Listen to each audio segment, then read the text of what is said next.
I found out my wife was cheating on me. So I gave her a special dinner, just the two of us, with a wine that would change everything. What she didn't know was, I had a secret plan for payback. How could she do this to me? How could she do this to our family? Those were my immediate thoughts when I woke the next morning in a hungover haze. I'm Jonathan Fremont, and until last night I thought my wife, Susan Fremont, was my loving wife. My true love, turns out. She's a loving wife, at least in practice, only with her lover, meaning not me. She said she's been cheating on me for about a year now and she wants me to accept it. Yeah, no, not going to happen. I fought to rein in my anger and reviewed what she had said last night. She loved him, but she loved me too. She was going to spend more time with him overnight and I would have no say in it. She said he's a divorce lawyer and she was just helping him. She said he was her divorce lawyer. If I wouldn't play ball with her. Oh, I've watched enough courtroom dramas on TV to know that's a huge conflict of interest and would get him disbarred. I smiled, but then as quickly as the smile happened, it disappeared. I still didn't know who the guy was, and anything short of torturing Susan wouldn't get the information out of her. I briefly entertained the thought during the cheating 304, but then I thought about my kids again. She's their mother. I can't do that to her. I reviewed everything I knew about the situation again. Yeah, if I didn't play by her rules, I was going to pay so she and her lover boy could live together on my dime. Screw it. I had a friend who had gone through a divorce, and one night at the bar he had told us how he'd gotten through it. He'd taken everything out of his accounts and opened new ones, leaving his cheating wife with nothing to hire a lawyer. She'd gotten one to take the case pro bono, but that wasn't a good move on her part. She lost big time to my buddy's sharp lawyer. She got half, since this is a no-fault state, but she didn't get alimony at all. The big difference was that he didn't have kids. I do. That means I would have to pay child support, at the very least now. As far as I knew, she wasn't bringing him to the house, which meant she was going to his place. I decided to check something. This happened when I was in the first or second year of junior high school. I think I was about 13 years old. I grew up in the countryside and called my mother-in-law. Hi, Jonathan, what's going on? Did you want to talk to the kids? My mother-in-law asked the sweet lady. I wondered if she knew that her daughter was cheating. Probably not. Oh, nothing much. I was wondering about something though. How many days a week do you usually watch the Rugrats? I asked 3 or 4 times a week, usually from 8 to 5, while Susan volunteers at the homeless shelter and food bank. She replied Susan was lying to her own parents. Thanks, Mom, I said, just wanted to know so I could surprise her next week. Shh, don't tell her, okay? She chuckled. Oh, don't worry, Mom's the word, I said with false cheer. She bought it. Thanks, Mom, I'll talk to you later. Bye, have a great day. I ended the call. I went and looked in the mirror. I wasn't going bald that badly. I still had more hair than Christopher Maloney.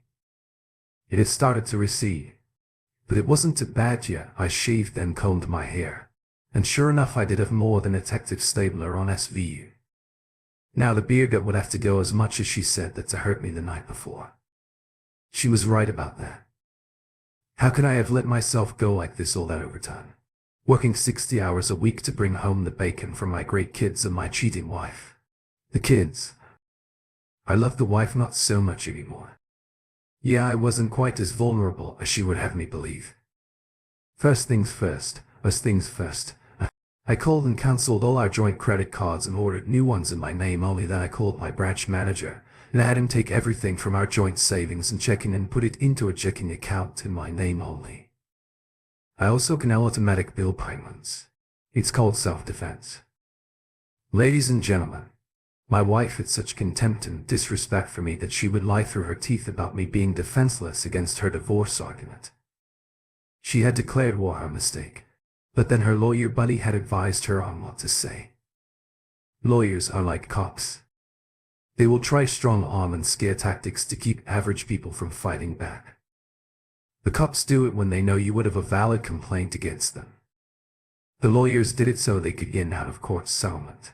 Yeah, they both underestimated me. I might be just a diesel mechanic, but that doesn't mean I'm stupid. With 4 years in Army CID, I could have been a cop or a private eye. But I really loved working on engines, and diesel engines were my specialty, even as a shade tree mechanic. Now that I was a certified diesel mechanic, I was making decent money and loads of overtime. At time and a half I dressed in sweats and went for a jog to think okay. I also did it for some exercise to try to get rid of this beer gut. After my JCK, I decided to call my boss and let him know that I was going to take a couple of weeks of vacation time to work through a family crisis. He gave his okay on that, and then it was time to fine-tune my plan of action. It was going to be intense, with a lot of blood. That much I knew right away. Hell, there was a good chance I could end up in jail after all the dust had settled. I wanted to avoid that. Of course, having worked CID, there were ways I knew to pull it off, but it would still be tricky. It was time to go shopping. I showered, changed into clean clothes, and hit the town. Winter was coming, so I grabbed some soft supple gloves, a black turtleneck, and a ski mask with no mouth hole. I also got some ochre shades with a matte gray finish on the front and matte black frames. Got to love Walmart. Yes, I was going to have a lot of fun, once I knew who the jerk really was. Then I hit our local spy shop and grabbed some voice-activated recorders and a GPS system with extended life batteries. I debated on cameras, but those wouldn't be needed yet. I also bought a gym bag for my new clothes and a pair of matte black steel-toed work boots. That wasn't such a stretch, since my old work boots were pretty worn out. That's fine, though the new boots would be replacements for the old ones. I found a sporting goods store and bought an aluminum baseball bat and a large gym bag. I decided to also buy a sports girdle for my gut, just in case I didn't want the guy to be able to ID me because of my gut. That was for sure. I made sure to pay cash for everything. I did not want to leave a paper trail from a credit card that could be traced back to me. Then came the hard part, playing the whipped hubby when my cheating witch of a wife got home whenever she decided to get home. That is, I wouldn't capitulate right away. Of course, Susan knows me and she knows how bullheaded I am. I stayed out all day until it would have been quitting time. I didn't want her to think anything was up yet. I went into the house and she wasn't even home yet. Well, screw it. I tried her cell phone, but it was turned off and went straight to voicemail. I left her a message that it was urgent and she needed to call me immediately. When she was able, I set the time and date and told her that she needed to call me ASAP. It was time to mess with her head a little bit. She called 2 hours later and the kids were still at their grandparents' place. "Jonathan, what's going on?" she asked in a worried tone. I decided to sound a bit broken up. "Come home, my first, Susan. It's about the kids. Please just come straight home." I sobbed for effect, then hung up. Susan came straight home and burst into the room from the garage less than 10 minutes after I called her. She saw how pale I looked. "What's going on? Honey, where are the children?" she asked, her eyes full of fear. "What do you care?" I snapped. "You were too busy with your lover to worry the children could have been hurt or dying."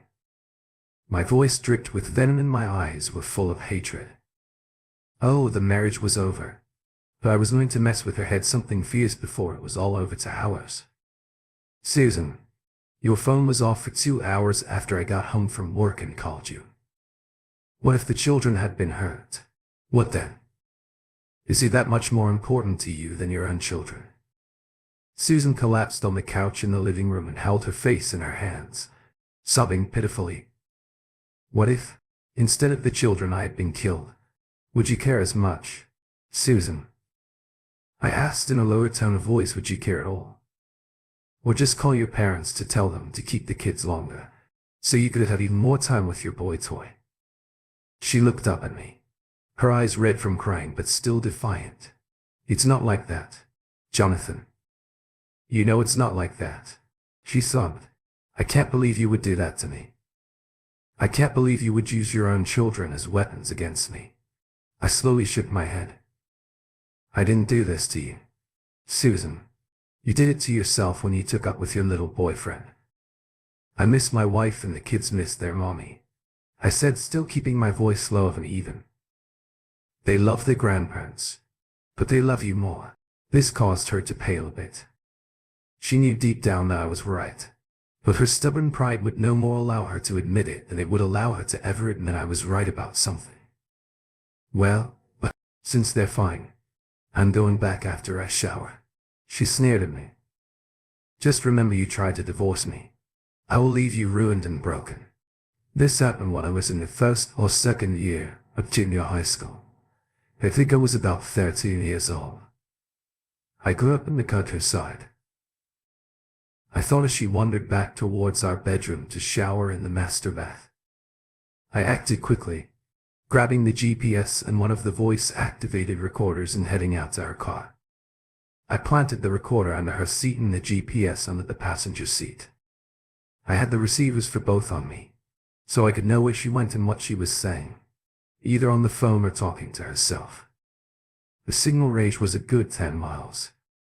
She would have to be all the way on the other side for me to lose the signal, and from when she called until she showed up, he did not live all the way on the other side of town. Oh, that jerk's day of reckoning was coming very soon. Once the devices were planted and my receivers were tested, I pocketed the voice receiver and placed the GPS receiver in my Ford F-150 diesel. I love that old truck. I was inside sitting with my head in my hands as Susan came out, dressed to kill. I looked up at her. Susan, I'm begging you. Please don't do this to me. Don't do this to your family, I pleaded. Her expression softened. I'm sorry that you can't understand, honey. I really do love you. But he needs me, she said apologetically, giving me a weak smile. No, Susan. If you were sorry, you wouldn't go.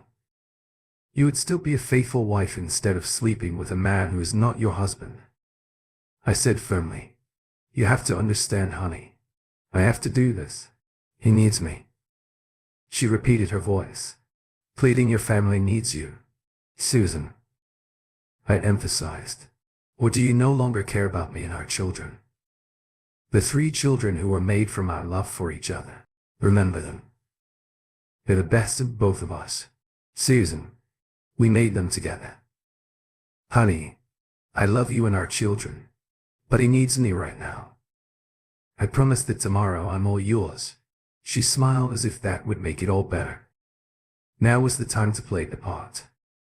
One had been psyching myself down for okay, but I don't like this. I shook my head in resignation with a sigh of defeat. The look of triumph that came to her face was quickly replaced by a condescending smile. Don't worry, honey. I love you and I will always be yours. This is just temporary. She said okay. But like I said, it will be a long time coming before I'm okay with you doing this, Susan. I shook my head again as she walked towards the garage. This is just temporary, I repeated to myself, reassuringly. Temporary, until Loverboy has been dealt with. Then let's see how much she likes him when I'm done. As soon as she left, I went and grabbed the aluminum baseball bat, my old Bowie knife and my blowtorch. I grinned eagerly as I climbed into the cab of my Ford and turned on the GPS and voice receivers. She had the radio on and I could hear her humming a happy tune, along with the radio.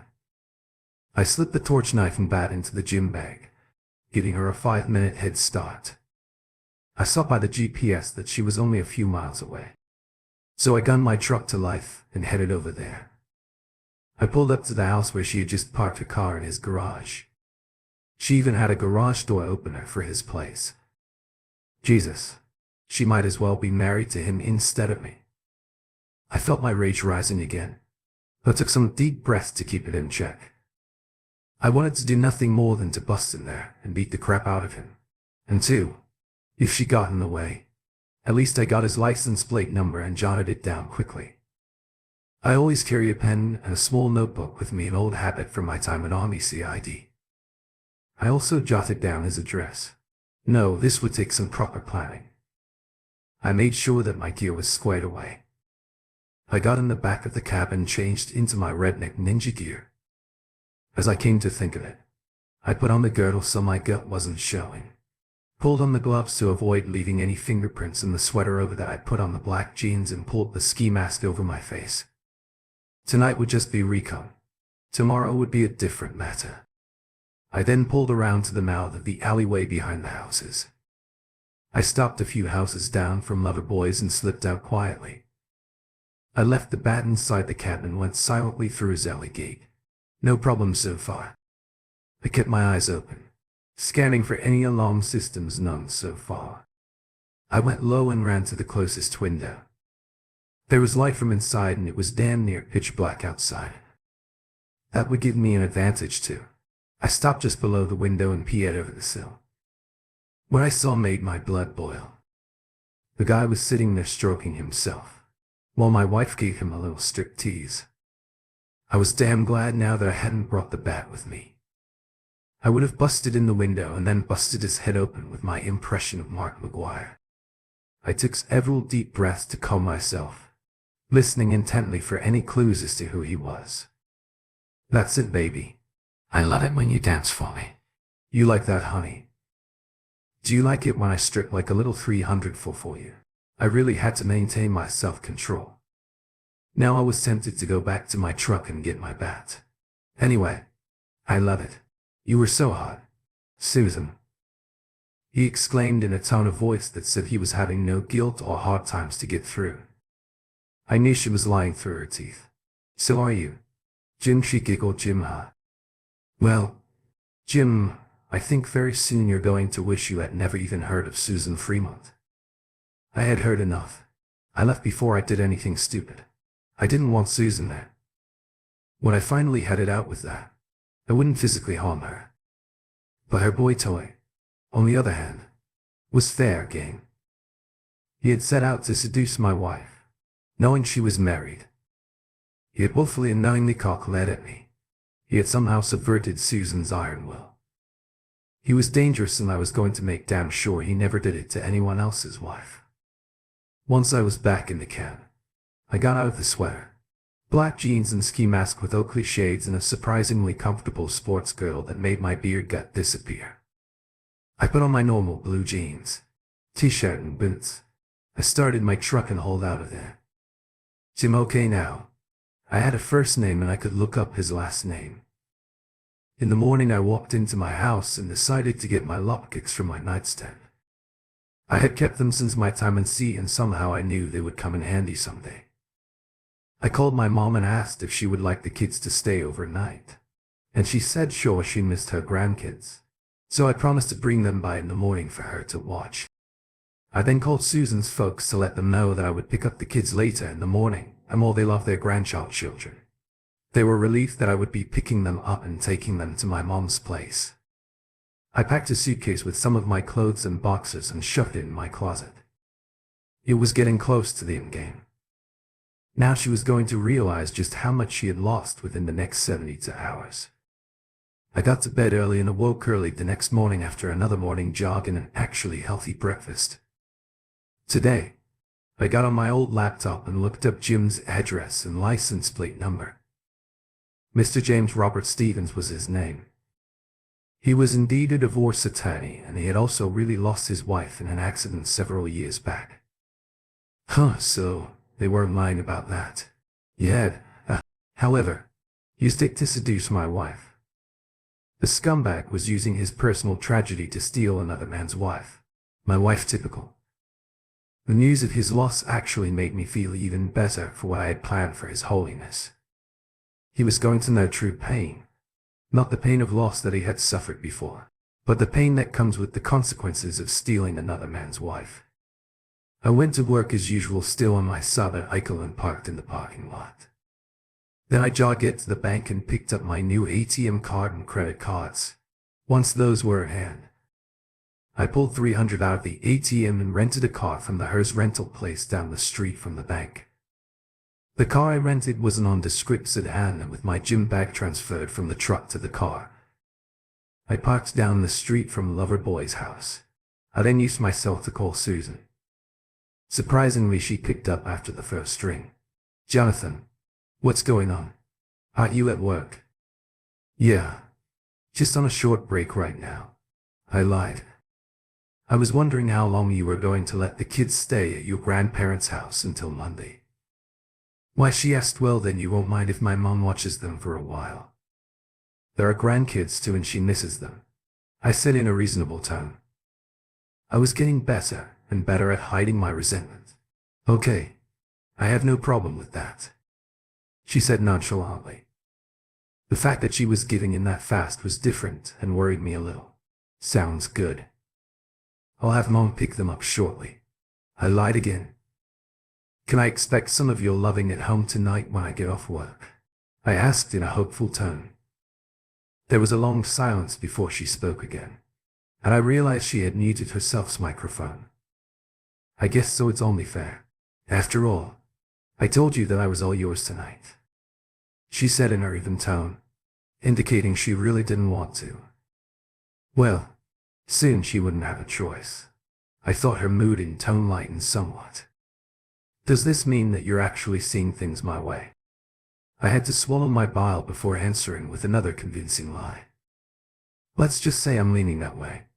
But I do want equal time with you." "If that's not too much to ask, oh honey, I'm so happy that you're thinking clearly now," she exclaimed. Oh, she had no idea how clearly I was thinking. "Let's not jump the gun now, baby," I replied, still playing the reluctant participant.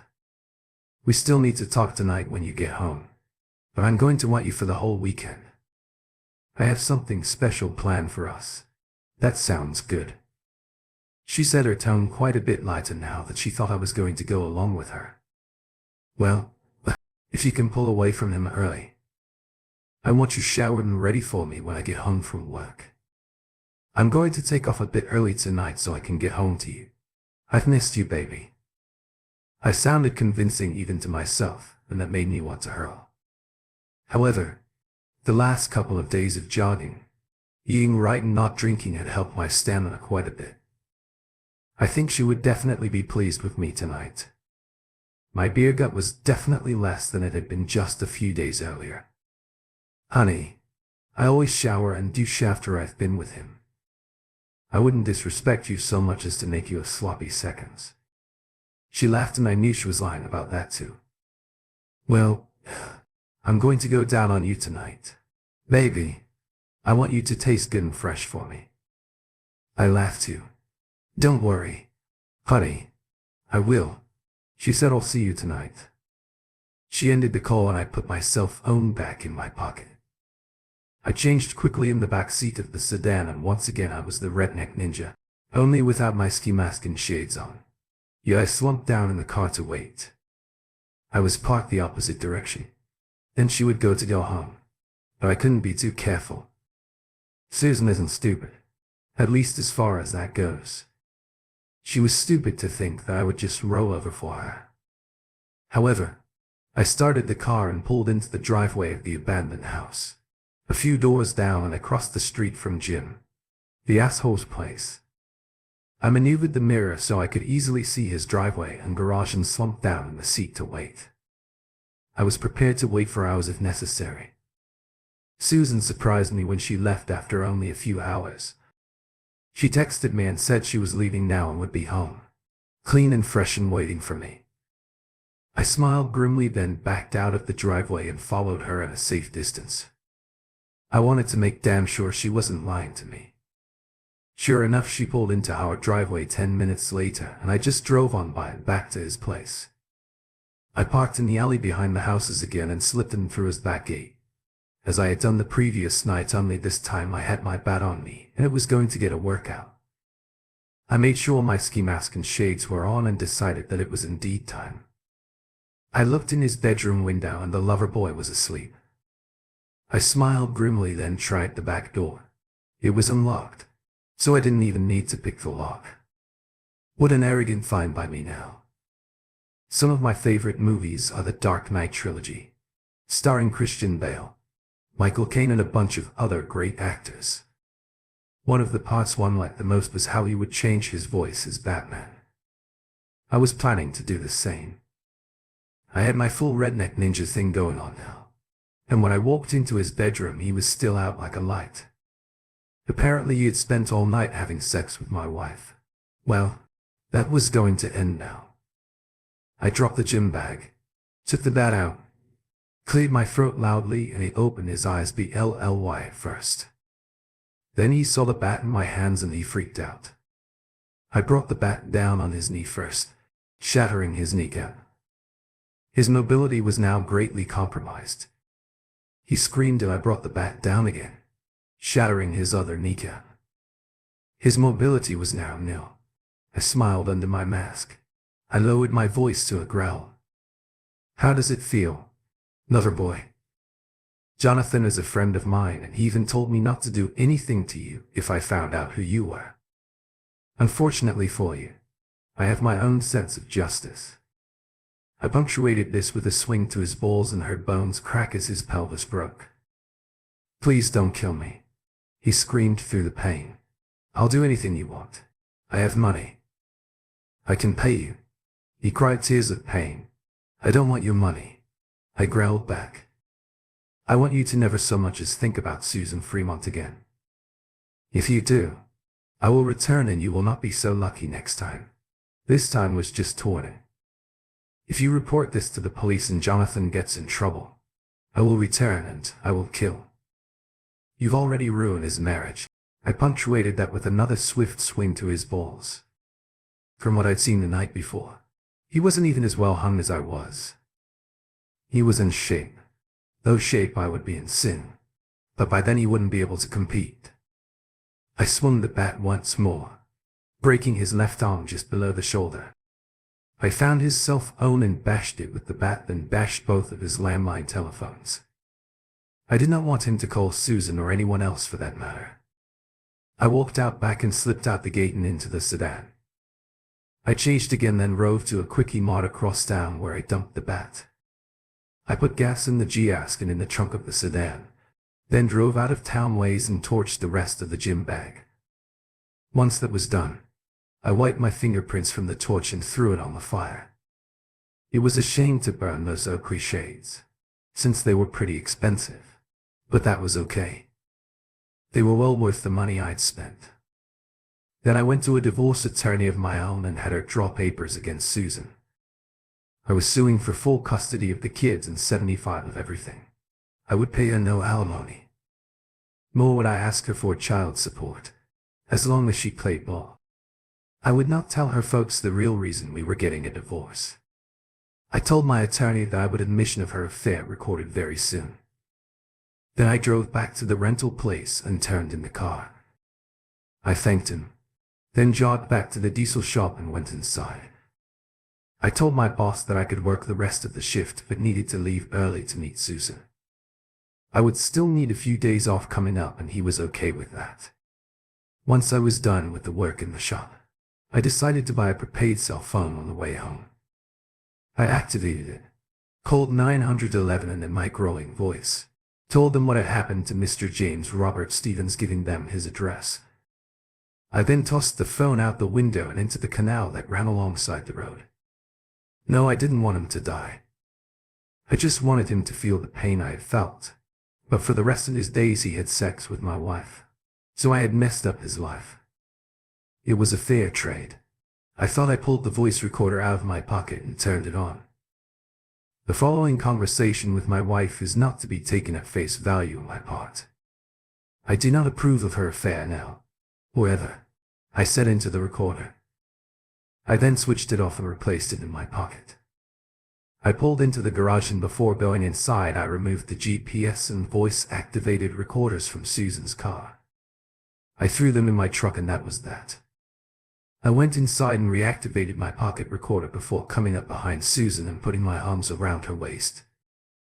"That smells good, baby," I said, kissing the side of her neck. She was cooking some steaks on the stove and already had mashed potatoes and green beans made. "Thanks, honey," I'm so glad that you're more accepting of the situation now," she said, then turned her face up to kiss my lips. "About that baby," I said, keeping the tone light, as if I was over her threats. "Would you really have divorced me if I didn't go along with it?" "I wouldn't want to, but I would have in a heartbeat if you tried to deny me my love." "I'm sorry, honey. I wish it could have been different. I didn't want to threaten you. Please believe that I do love you," she said. "You know, would you really have taken my kids and not let me see them? Though that would be kind of cruel, wouldn't it?" I once again kept my tone light, as if I was accepting her demands. Now she sighed. "Yes, I would have. It was as urging that I make it as painful for you as possible if you wanted a divorce." "I'm so sorry, honey. I never meant it to sound like that." "Well, at least I have you for the weekend and Mom has the kids until Monday. I'm taking Monday off. If you can find in your heart to be with me that day too." "Okay. But Tuesday night I have to meet him again and I will be with him until Wednesday morning. Then I will be home to take care of our children." "Wow, what a great mother." "Now I have to ask one more time. Is there nothing I can do to stop seeing him?" I asked in a defeated tone. She sighed again and kept her voice soft and condescending. "I'm sorry, honey. I have to see this through. Don't worry. This happened when I was in the first or second year of junior high school. I think I was about 13 years old. I grew up in the countryside. I will still make time for you and the kids whenever possible." Oh hell, this was pure gold for getting her declared as an unfit mother. But tonight she was mine. My lawyer had said that she would have the papers ready by Monday and I was going to have her served either here or at the hospital. If she found out about Loverboy before then, all I had to do was make the call on Monday morning. Dinner was fantastic. I would miss her cooking after dinner. I showered and took her in my arms. I made love to her that night, did her hard and fast, something we hadn't done in a very long time. She climaxed over and over thanks to my improved stamina and lack of alcohol. I did her good. I did her deep. She was cross-eyed after some of the most intense climaxes she'd ever had. So I wasn't good in bed, was I? Well, now I was going to show her just how good I could be. I popped a Viagra and started again. But that wasn't all. I marked her. I gave her several hickeys on her breasts, neck and down on her stomach and inner thighs too. I was reclaiming her and she was loving. Every second of it was only after we were done and she went to the bathroom that she screamed in shock at the marks I had left on her. She came storming back into the bedroom, where I was laying with a serene smile on my face. "How can I possibly see him now? He doesn't want me marked," she shouted, her face an incredulous mask. "Well, you're my wife and I want you marked as mine if he doesn't like it. That's not my problem." I shrugged. "You never said not to. And you sure enjoyed it while I was doing it to you." That actually shut her up. Her face softened as she sat on the bed and took my hand. "Jonathan, that was the best we've ever had. Even better than with him." Wow, I knew she wasn't just stroking my ego now. She had climaxed more times in the last 4 hours than she ever had before. I'm sure I could feel the difference from when she used to fake them for my benefit. Okay, so I wasn't that good in bed before, but now I had some motivation to make it as good for her as I could make. It seemed to have worked. "Susan, I just pray it's enough to get you to stop seeing him. I love you and want to spend the rest of my life with you. All I ask is that you try to see my point of view here. You've been with this guy for over a year now, and I just want my wife back." I said, my eyes pleading with her here. It was in game. I had become damn good at hiding my emotions, but I had sex with her with anger instead of tenderness, hatred instead of love. But damn it, I deserved an Emmy, a Golden Globe and an Oscar for putting up with her. Oh honey, I'm still your wife. I love you so much. Just a few more months, and this will have run its course. Then I will be all yours again. She smiled happily at me.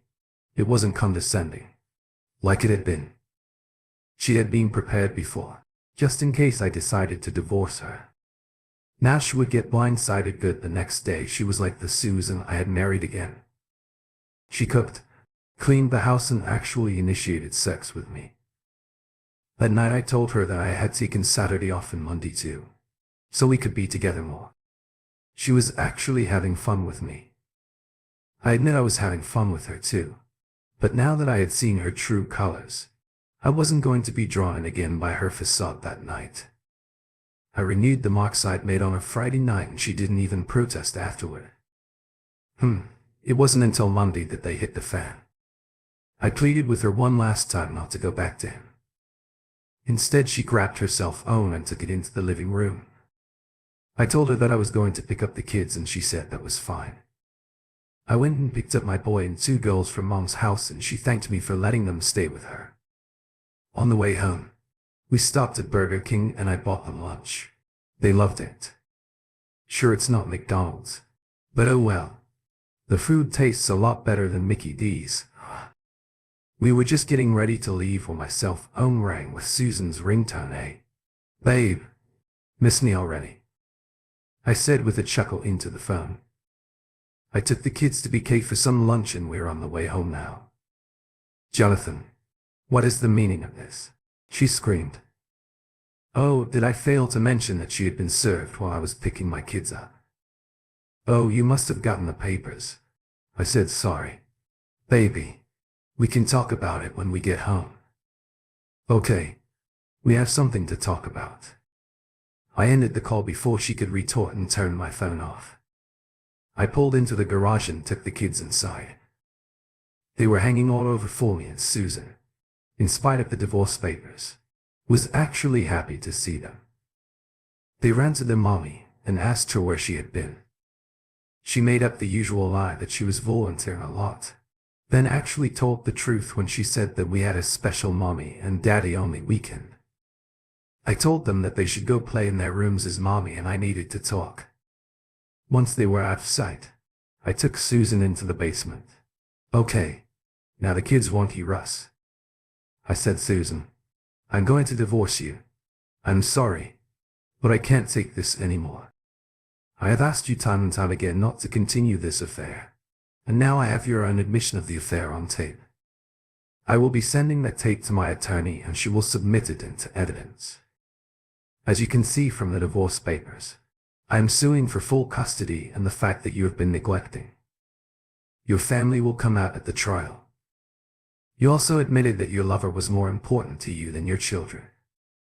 You will most likely be deemed an unfit mother thanks to your affair with whoever he is.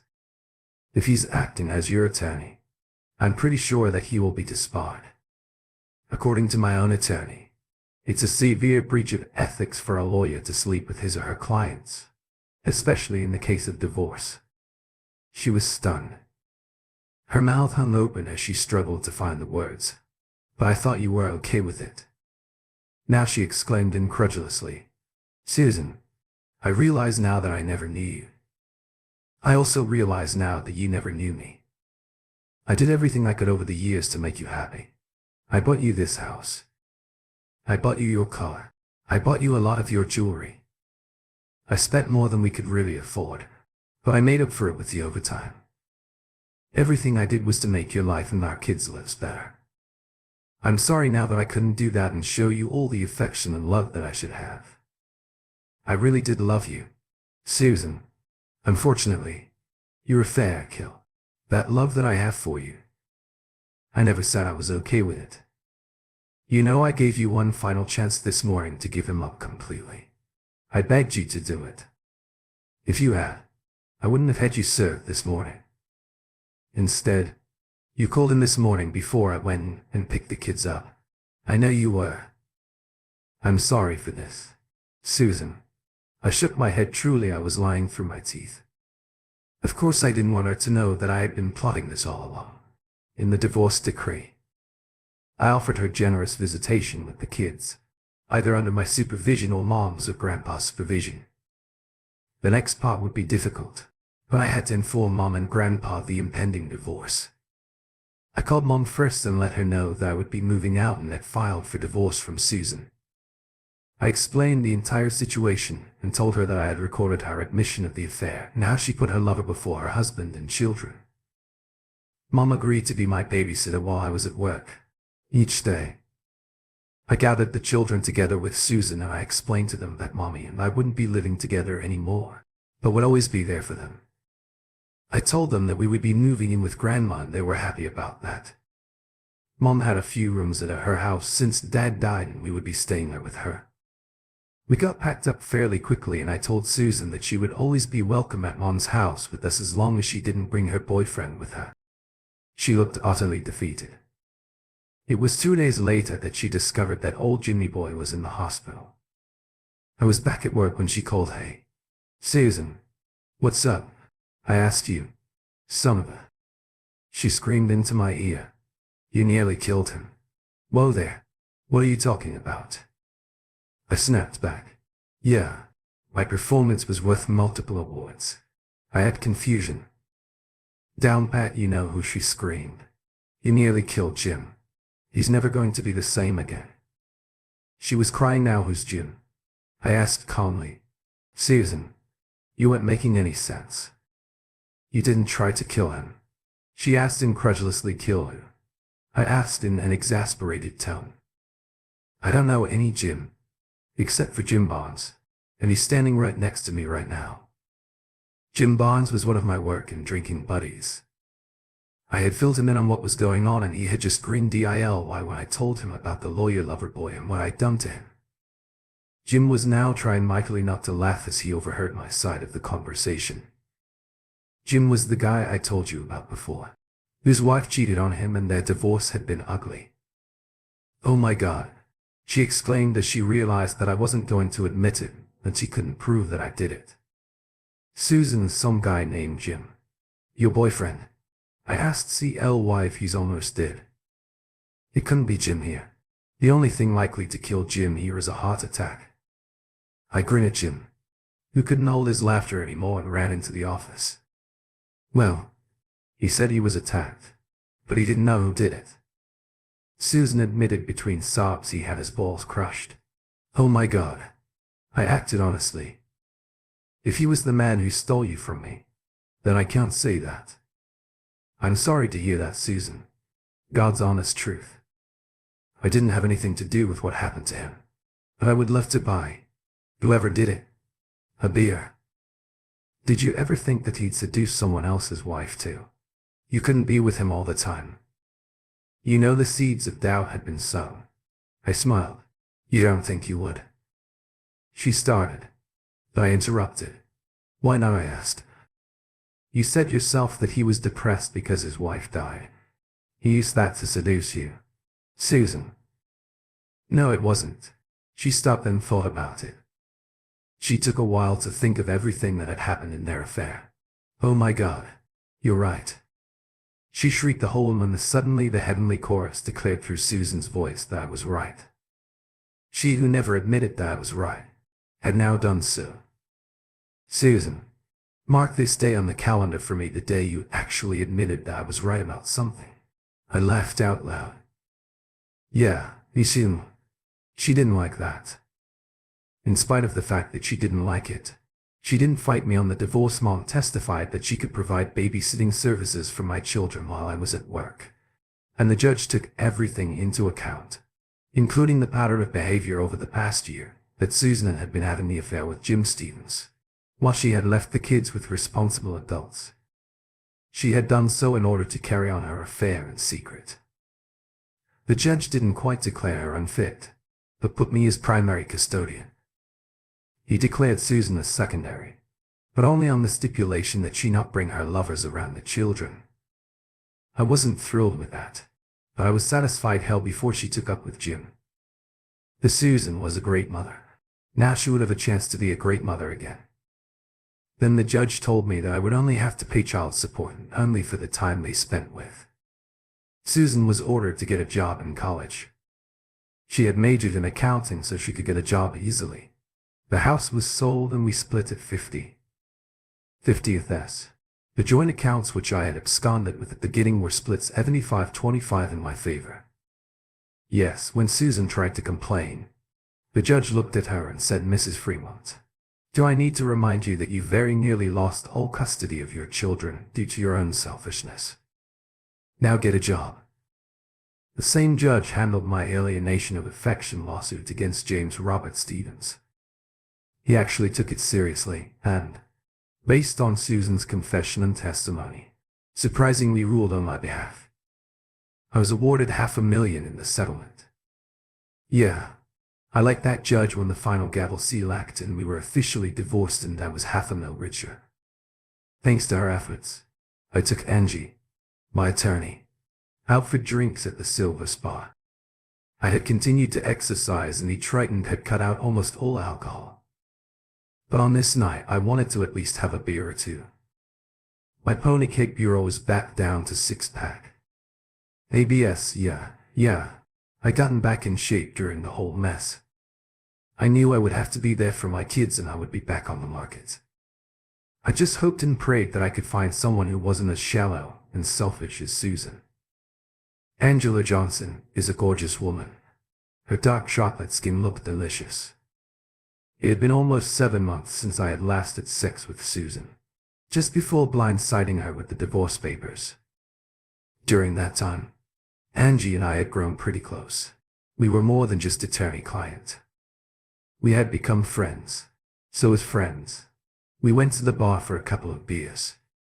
"So what are your plans now?" Jonathan Angie asked while we were swigging our beers. "Get back to work and raise my kids as well as possible. I found a smaller house with only 1 story and 4 bedrooms. It's a lot cheaper than that monster Susan made me buy about 3 years ago." I shrugged. "Are you all moved in?" "Yet," she asked. "Yeah. Moved in a couple of weeks ago and closed on the house. It's closer to work and the kids love it." I smiled. "What about you took on my case, knowing I might lose a lot, but you took it anyway."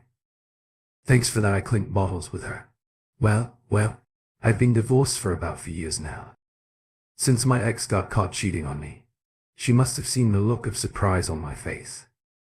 "And why do you think I took your case with such a hefty discount?" "I don't like cheaters." I chuckled good, because neither. I gave her my best smile. "Since we're paid up, do you mind if I fire you as a client?" she asked with a smile. Her question took me aback. "Why?" I asked. "Because I don't date clients." She shrugged, her smile growing. I smiled back. "Well then, consider me fired. Would you like to go to dinner?" "No, I want you to come to my place so I can cook you something," she said. We've been dating now for 6 months and I've never been happier for a high-power arid divorce attorney. Angie is not high maintenance, especially compared to Susan. She loves me, loves my kids and loves me. She dotes on the children, and even though Susan's still their mom, they call Angie Mommy too, which we find adorable. Angie has moved in with us and Susan joins us for dinner some nights when she takes the kids for the weekend. Angie and I fall into bed together and have sex with each other silly. It's a great life, so far. As for the whole, he never recovered from what I did to him. He was left penniless and alone after all of his wife's insurance money went to paying his medical bills, court fees and my alienation of affection lawsuit. Good riddance to him. Susan seems to be doing much better now, since her hormones were really out of whack, at least according to her doctor. She's been taking supplements and seems to be on much more of an even keel. She has a steady job at an accounting firm in our town and is making some decent money. I've been promoted to supervisor at the diesel shop and now make as much for 40 hours as I used to for 60. I now have plenty of time to spend with my kids and with the new woman in my life. Susan will have to live with what she's done, and that's good enough for me. She blames herself for everything now, and I'm not even going to try to console her. She doesn't even date, since she says she's still in love with me. But whatever, she'll have those regrets for the rest of her life, and part of me hopes she chokes on them. Am I still a little bitter? Yeah, I have to admit that I am. Luckily Angie's here to help take my mind off what my ex put me through. Life is pretty damn good now. Story to Saturday morning, I woke up to the aroma of fresh coffee that wafted from the kitchen through the living room and into the bedroom. I reached out and turned my head toward the window half covered by the curtains, with the sun already streaming through. I remember that today was Kate and I's 5th wedding anniversary, and I'd prepared a gift for her a few days ago to present today. 10 years ago, I had met her at one of the university hangouts, and there had been an instant spark between us. We dated for 5 years, live ed together, share our joys and sorrows, then decided to legitimize our relationship and had a modest but very romantic wedding on the ocean in the city. We lived in an apartment for a better and closer commute to work, and later, we bought a house outside the city where we could spend the weekends in nature, in clean air, away from the dust and hustle of the city. I got a job at a big company in a position that required a lot of effort and time.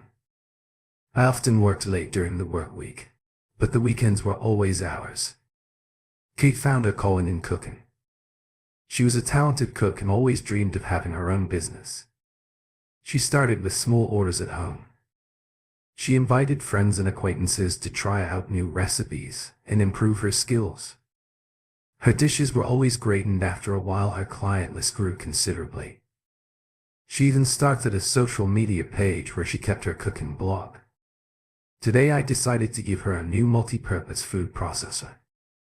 A couple of months ago I happened to notice her leafing through ads with similar appliances. She certainly didn't have a lot of kitchen utensils, but such a thing would come in handy in her business. So the other day, I bought it and stashed it in the garage until today. Determined to make the gift a surprise, I quietly got up at night and set it on the table in the kitchen, decorating it with a bow and a card with a romantic greeting. And so, rising from bed, I fumbled with my feet for slippers, threw on my robe and wandered to the smell of freshly brewed coffee. No sooner had I entered the kitchen than Kate pounced on me with kisses and thanks for such a beautiful gift. "Charles, you're wonderful. That's so sweet of you. It's just what I've been dreaming of." She hung around my neck. "Kate, honey, I'm so happy you liked it. You know I'd do anything for your well-being, darling. Happy anniversary to you." I kissed her tenderly and hugged her. "I love you, Charles," she said in return. "You know, I came up with a new meat dish just for tonight. It's going to be delicious.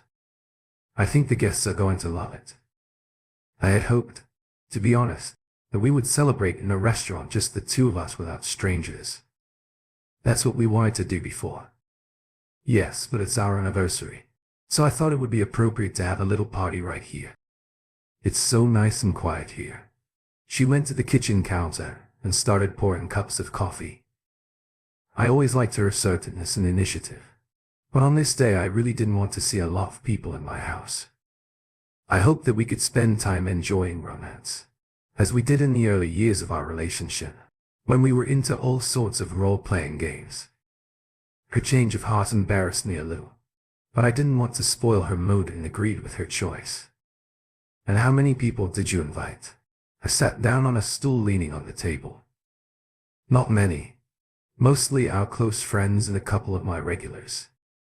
She brought out cups and handed me one. "Yeah. Did you know the two sons are getting divorced?" But I still talked them both into coming. She sat down at the table across from me. "It's a shame they were such a couple. They were so right for each other." "What a fly that bit them, did it?" "No, I didn't know that." "Yeah. Chloe doesn't say anything. I just know they've been fighting lately." "Well, that's their business. The important thing is that we're okay." "Yeah, honey, we are." She took my hand, which was on the table, and stroked it gently. We spent the morning doing nothing much after breakfast. We watched a little movie that was on a local channel.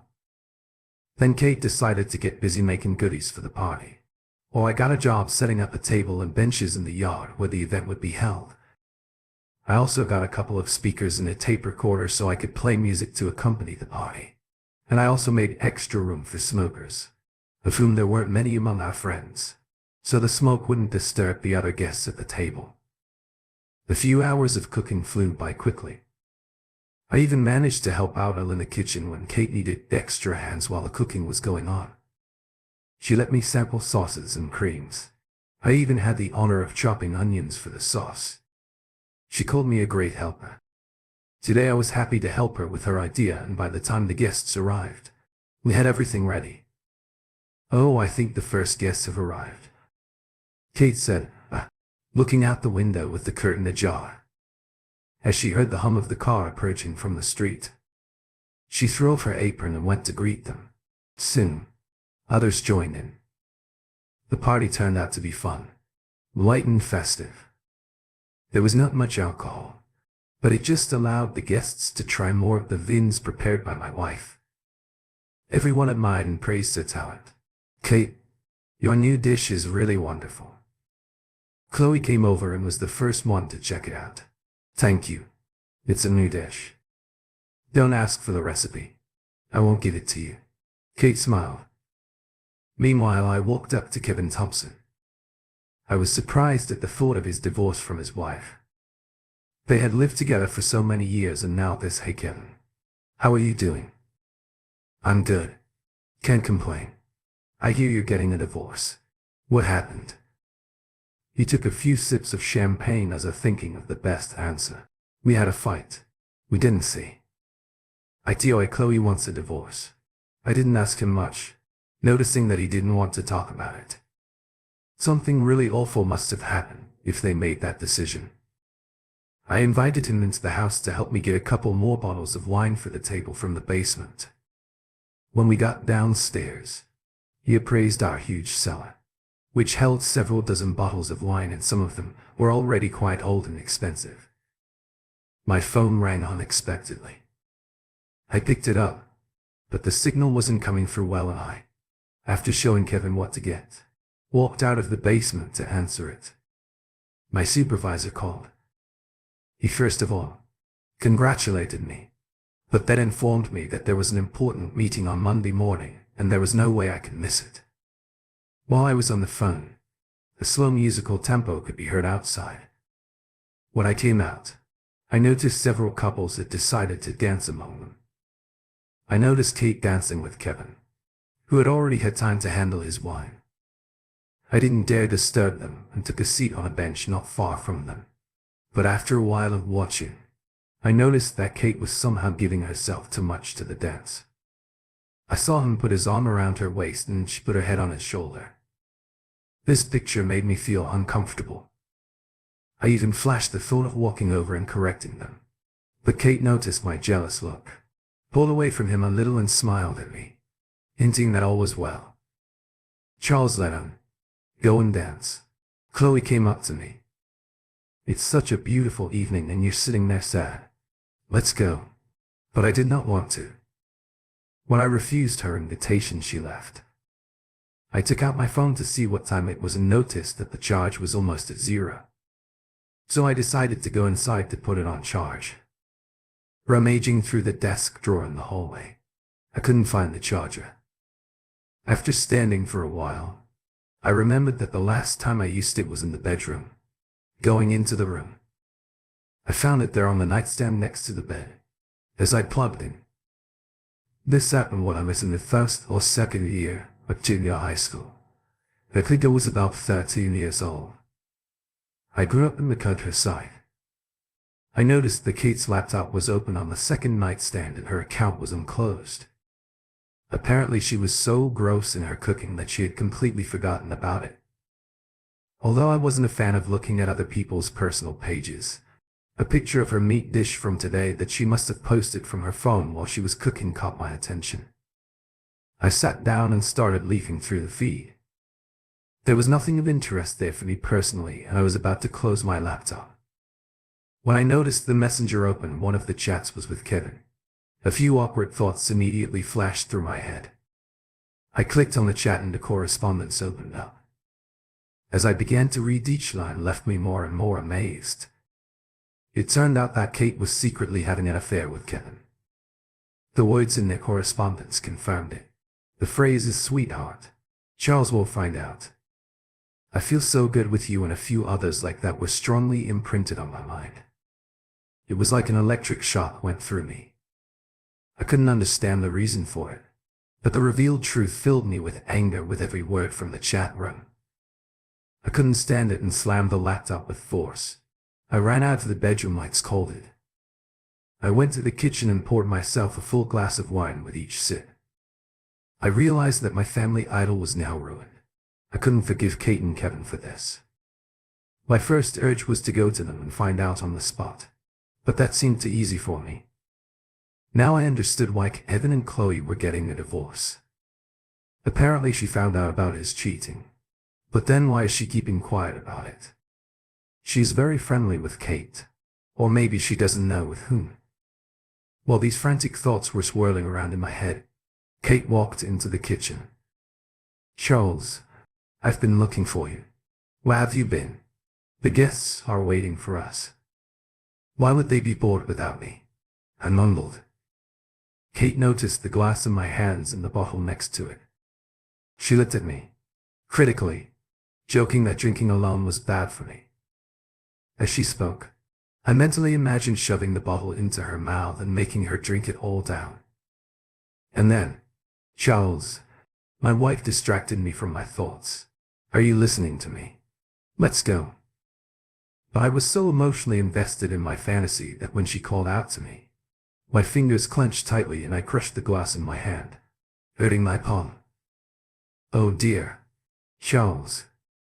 Kate grabbed a towel and began to put it on the wound, but I didn't want her to touch me, so I yanked my hand away hard. "Let me go.